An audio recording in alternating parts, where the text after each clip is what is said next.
विरोधाभास है। हम जब अपने संगठन के माध्यम से संविधान बचाने की रैली कर रहे हैं, उस रैली को रद्द कर रहे हैं और जो संविधान खत्म करने वाली रैली है, यात्रा है, उसको सरकार चलवा रही है। धीरेंद्र शास्त्री से हिंदू राष्ट्र बनाने के लिए यात्रा चलवा रहे हैं। हजारों पुलिस वाले। आज संसद में मैं गया था, संविधान दिवस मनाया, राष्ट्रपति जी का भाषण सुना। जो राष्ट्रपति जी ने आज बोला, प्रधानमंत्री जी की उपस्थिति थी, लीडर ऑफ अपोजिशन, और चूंकि ये भाषण सरकार के द्वारा लिखा जाता है, मोदी जी थे, सारा मंत्रिमंडल था। इधर तो संविधान बचाने की बात कर रहे हैं, उधर संविधान खत्म करने की बात कर रहे हैं।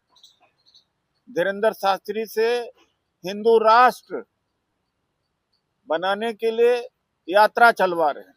हजारों पुलिस वाले लोग, सैकड़ों बसें दे रखा है, लाखों की संख्या में आरएसएस बीजेपी के कार्यकर्ता है। तो जो ये आज जो विषय है, जो सरदार पटेल ने कहा, हिंदू राज के विचार को पागलपन कहा था।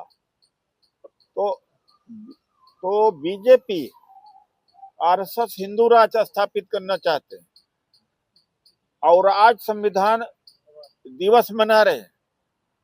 ये just contrary to each other, एक दूसरे का विरोधाभास है। हम जब अपने संगठन के माध्यम से संविधान बचाने की रैली कर रहे हैं, उस रैली को रद्द कर रहे हैं और जो संविधान खत्म करने वाली रैली है, यात्रा है, उसको सरकार चलवा रही है। तो जो आज पार्लियामेंट के सेंट्रल हॉल पार्लियामेंट में हुआ और जो धीरेंद्र शास्त्री के द्वारा कराया जा रहा है, वो संविधान, उसमें कितना अंतर्विरोध है। तो एक तरफ अब आज जो आर्टिकल 25 है इंडियन कॉन्स्टिट्यूशन, अगर कोई मुसलमान, कोई ईसाई धर्म ग्रहण करता है और ग्रहण कराने वाला को आजीवन कारावास है, एक तरह से हिंदू राष्ट्र नहीं हो गया तो क्या हुआ है?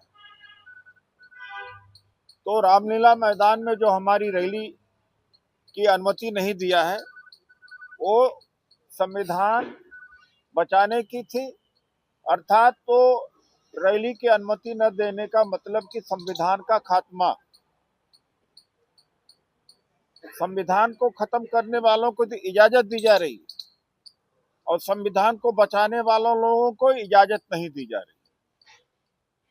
फिर भी हम 30 तारीख को रामलीला मैदान में रैली करेंगे, पूरे देश में हम आंदोलन करेंगे और वोट बचाने की भी लड़ाई, एसआईआर के खिलाफ भी हम लड़ाई करेंगे।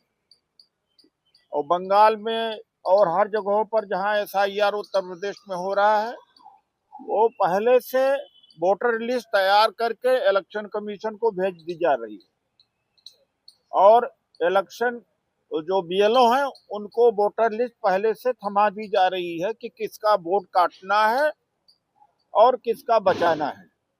ये एसआईआर नहीं है, ये भारतीय जनता पार्टी चुनाव आयोग के द्वारा तैयार की गई वोटर लिस्ट है, विपक्ष को खत्म करने का, लोकतंत्र खत्म करने का।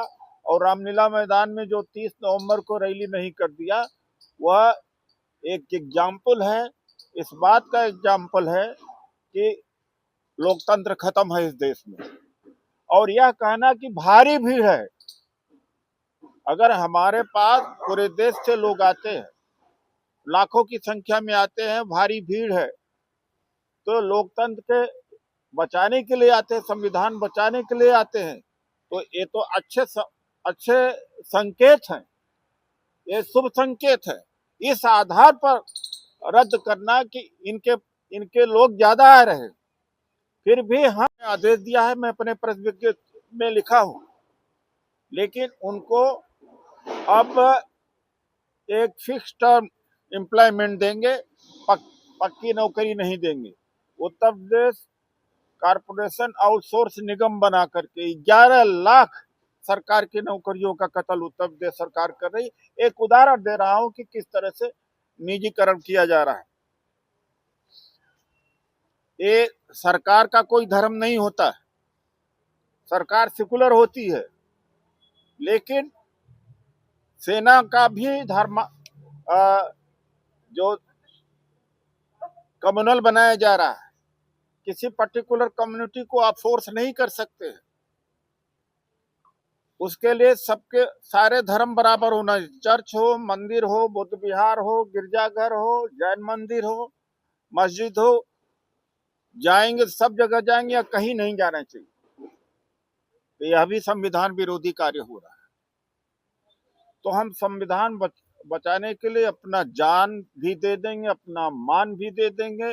लाखों लोग दलित हैं, ओबीसी हैं, माइनॉरिटी है, आदिवासी हैं, सेकुलर लोग आज इस देश में ठान लिया है कि हम संविधान को खत्म नहीं करने देंगे। हमारी रैली को रद्द किया है, संविधान खत्म करने का काम किया है, उधर हिंदू राष्ट्र बनवा रहे हैं। तो सरदार पटेल को याद करते हुए हम बताना चाहते हैं कि मोदी जी के सरदार पटेल जी आदर्श हैं, अपने आदर्श पुरुष के साथ में क्या कर रहे हैं। तो आज का हमारा यही कार्यक्रम, यही प्रेस वार्ता है। आगे हम रैली में कहां से कितने लोग आएंगे उसका भी खुलासा हम 1-2 दिन में करेंगे। लेकिन चूंकि आज संविधान दिवस है और संविधान से संबंधित बात है और सरकार ने संविधान आज दिवस संसद में मनाया है और संविधान खतरे में है, तो इससे ज्यादा औचित्य कोई अवसर मुझे नहीं लगता है कि हम आपसे जिस विषय पर बातचीत कर रहे हैं। धन्यवाद।